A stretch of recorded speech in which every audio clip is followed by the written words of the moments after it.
As climate change continues to affect our world, many of our top business leaders are still tackling key questions. Sustainability is an issue that now everybody is focusing on. What is our mission? How does our mission and operations fit within this changing world? And what can our business do to help mitigate change?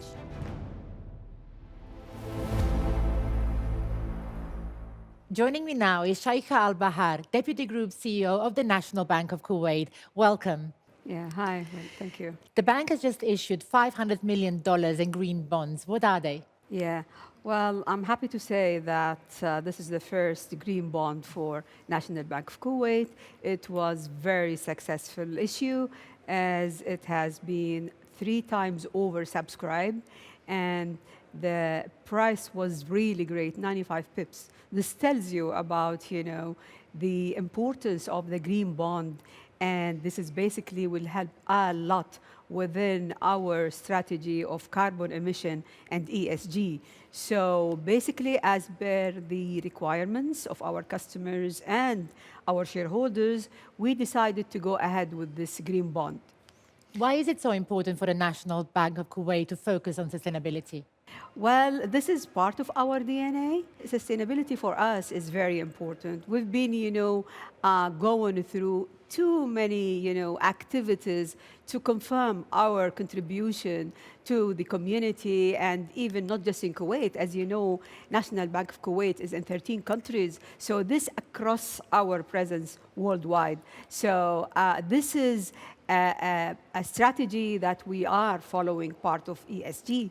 So we focus on that and we work hard to scale up this, momentum and this mindset of, sustainability. This is very, very important. Sustainability is an issue that now everybody is focusing on. As a leader of one of the most important banking groups in the region, how do you define success?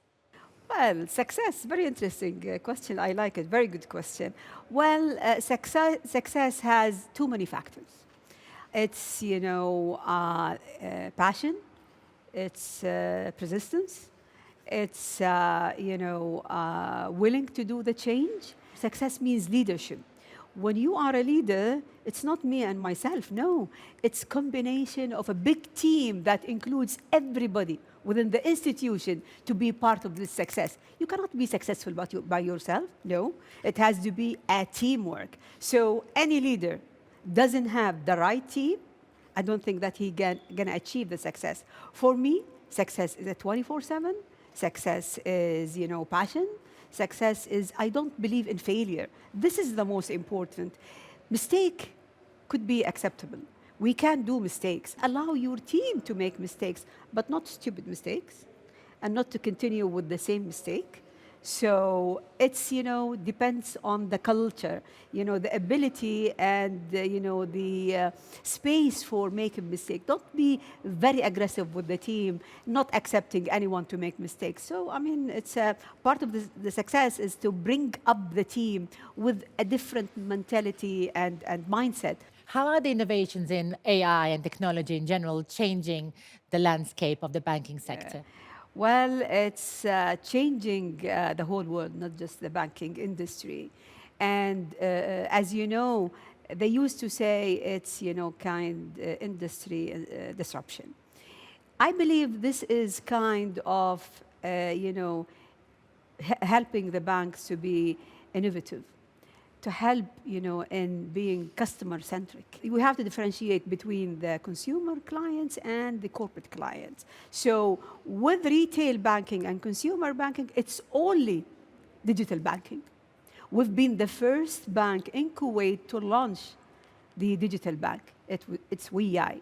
Basically, the purpose is to attract the youth, 13 years and above, because these are the future clients. So unless we use the technology in attracting and building up the base for future clients, we will dinosaur.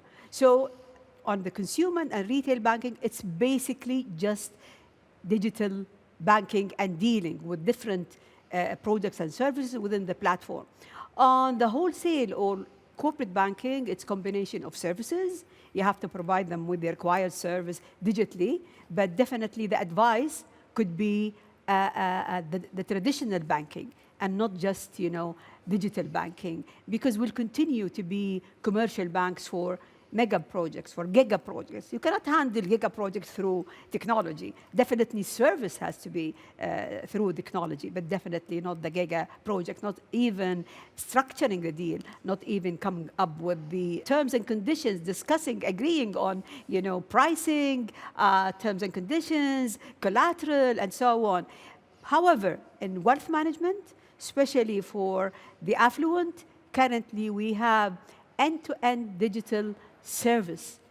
Our affluent clients can use, the technology for the service to build up the portfolio, putting together their risk appetite, and so on. So it's basically a combination of digital as well as commercial banking. You're now at FII 8. What has changed in the region in the past 8 years, in your opinion? It's completely different. I'm very happy with the progress, with the evolution, with the revolution of the mindset and businesses. This part of the world is becoming more open.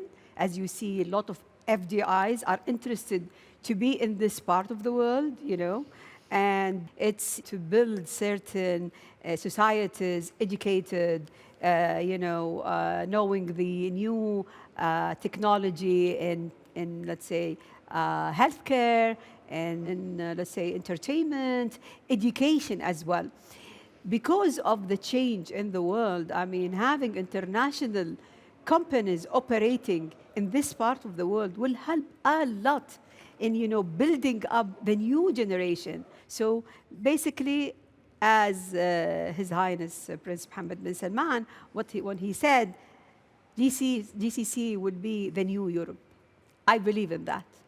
Can you please tell us more when you say New Europe? What would you actually like it to be like? Basically, education, the culture, human rights, and the rights for women, women empowerment. This is very, very crucial and important. As you know, a lot of societies within GCC still they don't have that open-minded to include females or women within the society, within workforce, within the education, and so on. So this is basically a very challenging job for different countries, different governments, and so on. So this is a very challenging task, to be frank with you. From your personal experience, how challenging has it been to be a woman in a particularly male-dominated industry? Well, let me tell you something. We have to differentiate between private sector and public sector. I work for a private sector. Merchants are open-minded, especially in Kuwait, in the 30s, 40s, they've been around the world. They're known to be very open merchants. So National Bank of Kuwait is owned by the merchant families in Kuwait. So for me, it was, my hard work, my passion. They've been so encouraging. There were no barriers at all, at all. All depends on me. So for females, the big advice is just be hard worker, be passionate, be, innovative, do your best. I know it's going to be a bit maybe harder from the male. You have to do it because of the community and the society, but this is just the beginning. Just keep it up, keep working, I remember sometimes I stay till 5 a.m. in the office doing certain jobs. So this tells you how passionate I am and who just give me this ability. It's the board, it's the mentality of the owners and the shareholders. So all depends on the leadership, the leaders. Now, I have an interesting program, which is MBK Rise.